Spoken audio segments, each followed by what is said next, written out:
ನೋಡ್ಬೋದು, ಫ್ಯಾಮಿಲಿ ನೋಡ್ಬೋದು. 2 ಸೀನ್ ಬಿಟ್ಟು ಮಿಕ್ಕಿದ್ದು ಫ್ಯಾಮಿಲಿ ನೋಡ್ಬೋದು. ದುಡ್ಡು ಕೊಟ್ಟು ಪರ್ಚೇಸ್ ಮಾಡೋಂಥವ್ರು ಇನ್ನು ಹುಟ್ಲಿಲ್ಲ ಸರ್. ನಾವು ಅವತ್ತಿಂದನೂ ಅದೇ ಹೇಳ್ಕೊಂಡ್ ಬಂದಿರೋದು. ಡಿ ಬಾಸ್ ಅಭಿಮಾನಿಗಳು ಇಲ್ಲಿ ಪ್ರತಿಯೊಬ್ಬರು ಇದ್ದಾರೆ. ಸೊ ಅವ್ರ ಕಡೆಯಿಂದ ನಾನು ಮಾತಾಡ್ತಾ ಇದ್ದೀನಿ. ನಾವು ಡಿ ಬಾಸ್ ಅಭಿಮಾನಿಗಳಿಗೆ ಮಾತು ಕೊಟ್ಟರೆ ಯಾವತ್ತಿದ್ರು ಉಸಿರಿರೋವರೆಗೂ ಜೊತೆಗಿದ್ದೇ ಇರ್ತೀವಿ. ಸೊ ಅಣ್ಣನ ಜೊತೆ ನಾವು ನಿಂತೇ ಇರ್ತೀವಿ. ಅವ್ರಿಗೆಲ್ಲ ತಿರ್ಗಾ ಮತ್ತೆ ಆ ಲೈನ್ ಹೇಳ್ತಾ ಇದ್ದೀನಿ ನಾನು.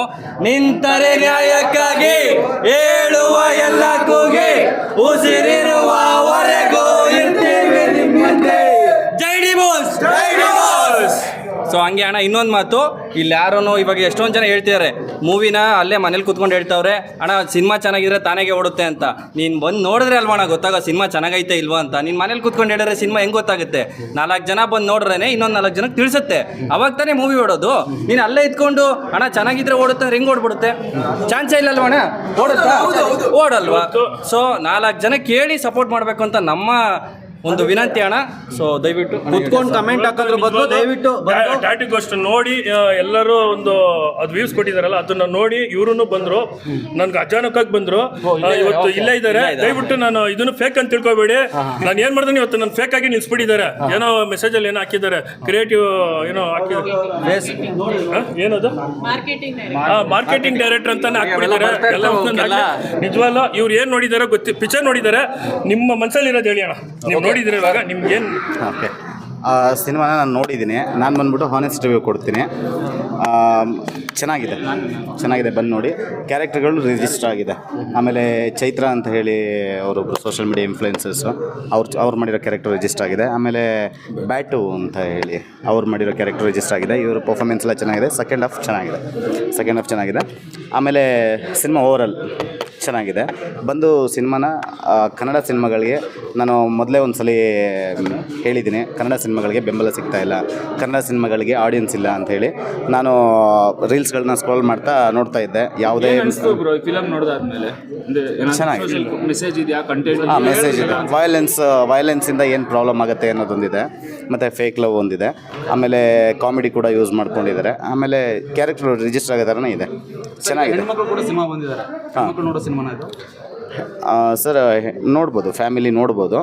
2 ಸೀನ್ ಬಿಟ್ಟು ಮಿಕ್ಕಿದ್ದು ಫ್ಯಾಮಿಲಿ ನೋಡ್ಬೋದು. ಸರ್ ನೀವು ಹೇಳಿದ್ರಿ ಸರ್ ಥಿಯೇಟ್ರಿಗೆ ಇವತ್ತು ನಾವು ಉಚಿತವಾಗಿ ಶೋನ ಮಾಡ್ತೀವಿ. ಹೌದು, ಇದು ಸುಮಾರು ಜನ ನಾವು ಕನ್ನಡ ನೋಡಿದ್ವಿ, ದುಡ್ಡು ಕೊಟ್ಟಿದ್ದಾರೆ, ಬಂದು ಸಿನಿಮಾ ನೋಡ್ಬಿಟ್ಟು ದುಡ್ಡು ಕೊಟ್ಟಿದ್ದಾರೆ ಕೂಡ ಆಗಿದೆ. ಹೌದ್ರಾ? ಸೊ ನಿಮ್ಗೆ ಎಷ್ಟು ಖುಷಿ ಇದೆ ಅಂತ, ಯಾಕಂದ್ರೆ ನೀವೇ ಪ್ರಮೋಟ್ ಮಾಡಿದ್ದಾರೆ. ಇದು ಪ್ರಮೋಟ್ ಅಲ್ಲ, ನಾನು ಮಾಡಿದ್ದೇನು ಅಂತಂದರೆ ಅದೇ ಹೇಳ್ತಿದ್ದೀನಲ್ವಾ, ನಾನು ಸೋಷಿಯಲ್ ಮೀಡಿಯಾನ ಸ್ಕ್ರೋಲ್ ಮಾಡ್ತಾ ಯಾವುದೇ ಮೀಮ್ಸ್ ಪೇಜ್ಗಳು ಎಲ್ಲಿ ನೋಡಿದ್ರು ಒಂದೇ ಏನು ಅಂತಂದರೆ ಗಿಮಿಕ್ ಮಾಡ್ತಿದ್ದಾರೆ, ಚೀಪ್ ಗಿಮಿಕ್ ಮಾಡ್ತಿದ್ದಾರೆ ಅಂತ. ಸೊ ನಾನು ಒಬ್ಬ ಜವಾಬ್ದಾರಿಯುತ ಒಬ್ಬ ಸೋಷಿಯಲ್ ಮೀಡಿಯಾ ಇನ್ಫ್ಲುಯೆನ್ಸರ್ ಆಗಿ ನಾನು ಸಿನಿಮಾ ಮಾಡ್ತಿರೋದ್ರಿಂದಾಗಿ ನನಗೆ ಸಿನಿಮಾ ಮಾಡೋದು ಕಷ್ಟ ಗೊತ್ತಿದೆ.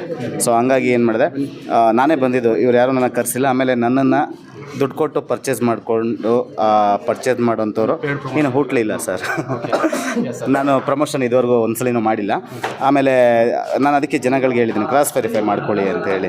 ಇದು ಪ್ರಮೋಷನ್ ಅಂತಲೇ ಬೇರೆ ಥರ ಇರುತ್ತೆ. ನಾನು ಪ್ರಮೋಷನ್ ಅಂತ ಇದ್ದಿದ್ರೆ ತುಂಬಿಸ್ಬಿಡ್ತಾ ಇದ್ದೆ. ನಾನು ಪ್ರಮೋಷನ್ ಮಾಡೋಕ್ಕೆ ಹಿಡಿದಿದ್ದರೆ ಥಿಯೇಟ್ರನ್ನ ತುಂಬಿಸ್ಬಿಡ್ತಿದ್ದೆ. ಅವರೇಜ್ ಬಂದಿದ್ದಾರೆ, ಜನ ಬಂದಿದ್ದಾರೆ, ಸಪೋರ್ಟ್ ಸಿಗ್ತಾಯಿದೆ. ಮತ್ತು ಮಂಡ್ಯದಲ್ಲೂ ಒಂದು ಥಿಯೇಟರ್ ಸಿಕ್ತು ಅಂತ ಹೇಳಿದ್ರು. ನನಗೆ ತುಂಬ ಖುಷಿ ಇದೆ ಸರ್. ನನ್ನ ವೀಡಿಯೋನ ನೋಡಿಕೊಂಡು ಯಾರು ಇಲ್ಲಿಗೆ ಬಂದರೋ ಅವರೆಲ್ಲರಿಗೂ ಧನ್ಯವಾದ ತಿಳಿಸ್ತೀನಿ. ಆಮೇಲೆ ಯಾರು ಹಣ ಕೊಟ್ಟರು ಅವ್ರಿಗೆ ಮೊದಲಿಗೆ ಧನ್ಯವಾದ ತಿಳಿಸ್ತೀನಿ. ಒಂದು ಸಿನಿಮಾ ಮಾಡಬೇಕಾದ್ರೆ, ನಾನು ಸಿನಿಮಾ ಮಾಡ್ತಾ ಇರೋದ್ರಿಂದ ಗೊತ್ತಿದೆ ಕಷ್ಟ. ಸಿನಿಮಾ ಮಾಡಬೇಕಂದ್ರೆ ಎಷ್ಟು ಎಫರ್ಟ್ಸ್ ಇರುತ್ತೆ, ಆಮೇಲೆ ಅದಕ್ಕೆ ಫೈನಾನ್ಷಿಯಲಿ ಎಷ್ಟು ಇದಿರುತ್ತೆ ಅಂತ ನೋಡಿದ್ದೀನಿ. ಸೊ ಹಂಗಾಗಿ ಇವ್ರ ಸ್ಟ್ರಗಲ್ಲು ಸಿನಿಮಾದಲ್ಲಿ ಕಾಣ್ತಾ ಇದೆ. ದಯವಿಟ್ಟು ಕನ್ನಡ ಸಿನಿಮಾಗಳನ್ನ ಚಿತ್ರಮಂದಿರದಲ್ಲಿ ಬಂದು ನೋಡಿಬಿಟ್ಟು ಆಮೇಲೆ ರಿವ್ಯೂ ಮಾಡಿ ಅಂತ ಹೇಳೋಕ್ಕೆ ಇಷ್ಟಪಡ್ತೀನಿ. ಈ ಸಿನಿಮಾನ ಯಾರು ಬಂದು ನೋಡಿದ್ದಾರೆ, ಇಲ್ಲಿ ಬಂದು ಇವತ್ತು ಇದುವರೆಗೂ ನಂಗೆ ಗೊತ್ತಿಲ್ಲ ಸರ್. ಈಗ ಬಂದು ಯಾರು ಈ ರಿವ್ಯೂಸ್ ಕೊಟ್ಟಿದ್ದಾರೋ ಇದೆಲ್ಲ 100% ಹೈಜಿನಿಕ್ ಆರ್ಗ್ಯಾನಿಕ್ ಆಡಿಯನ್ಸ್ ಅಂತ ಹೇಳಿ. ಯಾವ ಸೀನ್ ಕೊನೆಯದಾಗಿ ನಿಮಗೆ ಯಾವ ಸೀನ್ ತುಂಬ ಇಷ್ಟ ಆಗಿದೆ, ಅಂದರೆ ಮನಸ್ಸಿಗೆ ಉಳಿಯುವಂಥ ಸೀನ್ ಯಾವುದಿದೆ ಸರ್? ಆಲ್ಮೋಸ್ಟ್ ಆಲ್ ಸೀನ್ಸ್ ಎಲ್ಲ ರಿಜಿಸ್ಟರ್ಡ್ ಇದೆ ಸರ್. ರಿಜಿಸ್ಟರ್ ಇದೆ. ಆಮೇಲೆ ಕ್ಯಾರೆಕ್ಟರ್ಗಳು ರಿಜಿಸ್ಟರ್ ಆಗಿದೆ. ಆಮೇಲೆ ಕೆಲವೊಬ್ಬರು ನಾನ್ ಆ್ಯಕ್ಟರ್ಸ್ ಇದ್ದಾರೆ, ಅವ್ರ ಕೈಲಿ ಆ್ಯಕ್ಟಿಂಗ್ ಪ್ರಯತ್ನ ಮಾಡಿಸಿದ್ದಾರೆ. ಕೆಲವೊಬ್ಬರು ಪ್ರೊಫೆಷ್ನಲ್ ಆ್ಯಕ್ಟರ್ಸ್ಗಳು ತುಂಬ ಚೆನ್ನಾಗಿ ಮಾಡಿದ್ದಾರೆ. ರಿಜಿಸ್ಟರ್ ಆಗಿದೆ. ಅದೇ ಹೇಳಿದ್ನಲ್ಲ, ಒಂದು ಲವ್ ಸೀನ್ಗಳಿಂದ ಹಿಡಿದು. ಸೊ ಸೂರ್ಯಣ್ಣ ಅಂತ ಲೀಡಿಂಗ್ ಕ್ಯಾರೆಕ್ಟರ್ ಏನಿದೆಯೋ ಅದು ಆಲ್ರೆಡಿ ರಿಜಿಸ್ಟರ್ಡು. ಆಮೇಲೆ ಅದ್ರ ಜೊತೆ ಸೋಷಿಯಲ್ ಮೀಡಿಯಾ ಇನ್ಫ್ಲುಯೆನ್ಸರ್ಗಳು ಅಷ್ಟು ಜನ ಮಾಡಿದ್ದಾರೆ, ಎಲ್ಲರದು ರಿಜಿಸ್ಟರ್ಡ್ ಇದೆ. ಅಂದರೆ ಫಸ್ಟ್ ಟೈಮ್ ಡೈರೆಕ್ಷನ್ ಅಂತ ಹೇಳಿದ್ದಾರೆ, ಇವರೇ ಹೇಳಿದ್ದಾರೆ. ಫಸ್ಟ್ ಟೈಮ್ ಡೈರೆಕ್ಷನ್ ಮಾಡಿರೋದು ಅಂತ ಹೇಳಿದ್ದಾರೆ. ಫಸ್ಟ್ ಟೈಮ್ ಡೈರೆಕ್ಷನಲ್ಲಿ ಏನು ನೀವು ಎಕ್ಸ್ಪೆಕ್ಟ್ ಮಾಡ್ಬೋದು ನೀವು ಆಡಿಯನ್ಸ್ ಆಗಿರೋರು ಅದು ಸಿಗುತ್ತೆ. ಆಮೇಲೆ ಜನ ದುಡ್ಡನ್ನ ಎಷ್ಟು ಕೊಟ್ಟರೋ ಆ ದುಡ್ಡಿಗೆ ವರ್ತ್ ಇರೋವಂಥ ಮೂವಿ ಸರ್. ಓಕೆ ಸರ್, ಕೊನೆಯದಾಗಿ ಸರ್ ನಮ್ಮ ಕರ್ನಾಟಕ ಜನತೆ ಏನು ಹೇಳಕ್ಕೆ ಇಷ್ಟಪಡ್ತಾರೆ? ಕನ್ನಡ ಸಿನಿಮಾಗಳಿಗೆ ಬೆಂಬಲ ಸಿಗ್ತಾ ಇಲ್ಲ. ಮೊದಲನೇದಾಗಿ